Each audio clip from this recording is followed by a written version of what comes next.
What is up, you guys? Welcome to the channel. Today, we're diving headfirst into an epic military showdown between China and Taiwan. It's the battle of the century, with two powerful forces ready to go head-to-head. Who will reign supreme? We're breaking down the fight into 10 intense rounds, comparing everything from manpower and tanks to fighter jets and nukes. We're talking millions of soldiers, cutting-edge weapons, and strategies that could change the world as we know it. This is not just about numbers, though. It's about the human stories, the bravery, and the sacrifices made by those who serve. Get ready for shocking stats, insane visuals, and an ending that will leave you speechless. Let's do this thing. Alright, round one, let's talk about manpower. We're talking sheer numbers here, the boots on the ground, the heart of any military force. China, with its massive population, boasts a standing army of over 2 million active personnel. That's more people than many countries have citizens. And hold on, it gets crazier. They also have a reserve force of nearly 300 million. That's right, 300 million.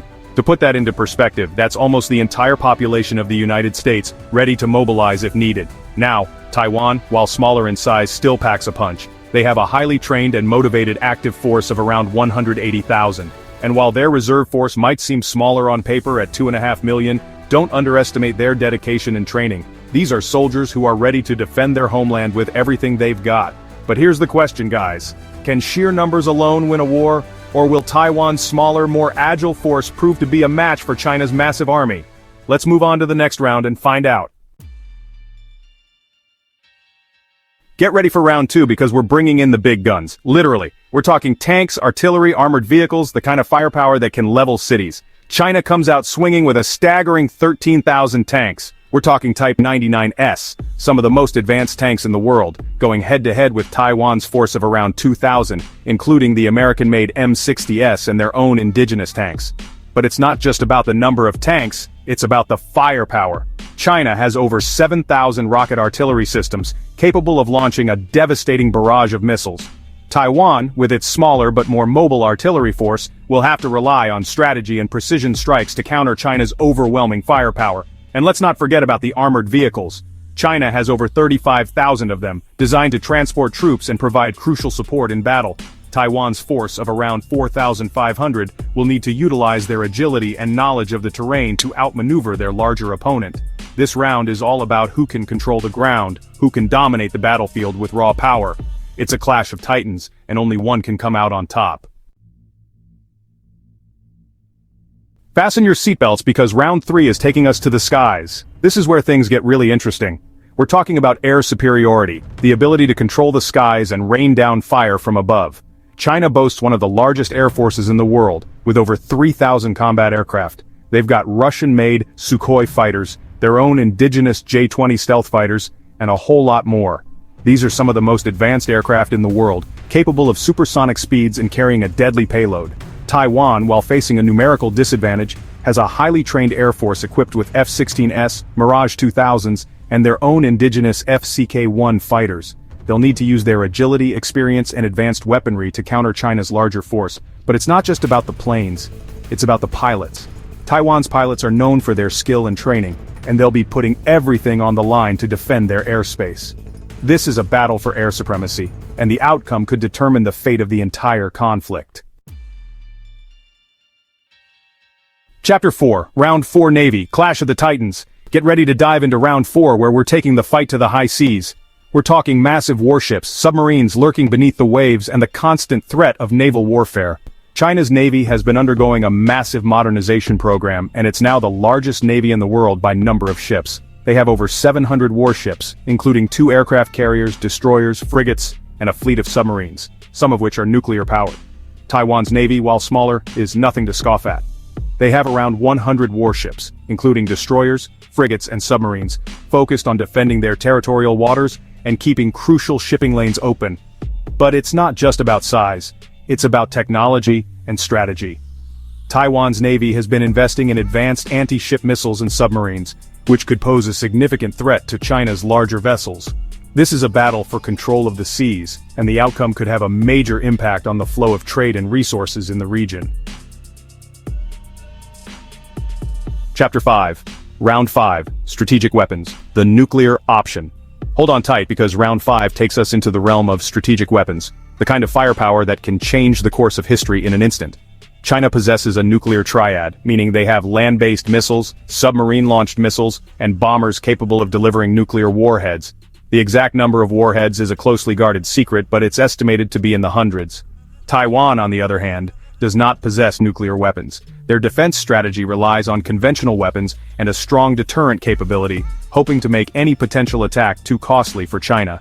This round is a stark reminder of the devastating consequences of nuclear war. It's a reminder that diplomacy and peaceful solutions are always the best course of action. Chapter 6. Round 6, Military Spending, Dollars for Defense. We're entering the financial ring for Round 6. It's all about military spending, the cold, hard cash that fuels these military machines. China, with its booming economy, has been investing heavily in its military. Their official defense budget is over $200 billion, but some experts believe the actual figure could be much higher. They're pouring money into research and development, building new weapons systems, and expanding their military presence around the world. Taiwan, facing a much larger adversary, has also been increasing its military spending in recent years. Their defense budget is around $13 billion. They're focused on acquiring advanced weapons systems, strengthening their defenses, and ensuring their military is prepared for any eventuality. This round highlights the economic realities of modern warfare. It takes a lot of money to build and maintain a modern military, and both sides are willing to invest heavily in their defense. Get ready for Round 7, where we explore the cutting edge of military technology and the infrastructure that supports it. China has been making significant strides in military technology, developing advanced fighter jets, hypersonic missiles, and sophisticated cyber warfare capabilities. They're investing heavily in artificial intelligence and other emerging technologies that could revolutionize warfare.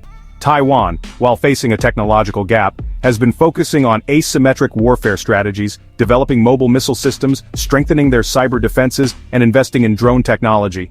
They're determined to leverage their technological capabilities to offset China's numerical advantage. This round highlights the rapid pace of technological advancement in the military realm. It's a constant race to stay ahead of the curve, and both sides are pouring resources into developing the next generation of weapons systems. Round 8 takes us to the global stage as we examine the international alliances and support each country can rely on. China has been strengthening its ties with countries like Russia, Pakistan, and several African nations. They've been conducting joint military exercises, providing military aid, and expanding their economic and political influence around the world.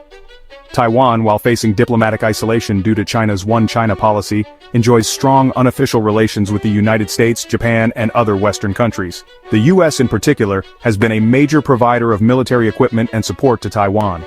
This round underscores the importance of international relations in modern warfare. It's not just about military might, it's about having allies and partners who can provide support in times of need. Round 9 brings us to the battlefield itself, where we analyze the geographical advantages and deployment strategies of both sides. China has the advantage of size and proximity. They have a vast coastline, numerous air bases within striking distance of Taiwan, and the ability to deploy troops and equipment rapidly. Taiwan, however, has the advantage of defense. They're an island nation, which makes any invasion a complex and challenging operation. They've also been fortifying their defenses, setting up coastal defenses, and preparing for the possibility of a Chinese attack. This round highlights how geography can play a crucial role in any conflict. It's not just about who has the bigger army, it's about who can leverage the terrain to their advantage. Welcome to the final round, where we examine the domestic military production capabilities of both sides. China has been investing heavily in its domestic arms industry, and they're now one of the world's largest arms exporters. They're producing a wide range of military equipment, from tanks and fighter jets to missiles and warships. They're striving for self-sufficiency in arms production, reducing their reliance on foreign suppliers. Taiwan, facing a smaller industrial base, has been focusing on developing key military technologies domestically and partnering with international companies to supplement their production capabilities. They're developing indigenous submarines, missiles, and other weapons systems crucial for their defense. This final round shows how the ability to produce weapons and equipment domestically can be a decisive factor in a prolonged conflict. Wow guys, what an insane showdown. We've seen the numbers, the firepower, the technology, and the strategies. China's military might is undeniable, but Taiwan's determination to defend itself is equally impressive. It's a clash of titans, a battle for the future of the Asia-Pacific region. So, who do you think would win in a military conflict between China and Taiwan? It's a complex question with no easy answers. What are your thoughts on the balance of power in the region? This is a conversation that deserves our attention. Don't forget to smash that like button, subscribe to the channel for more epic showdowns, and hit that notification bell so you don't miss out on the action. Most importantly, let's keep the conversation going in the comments below.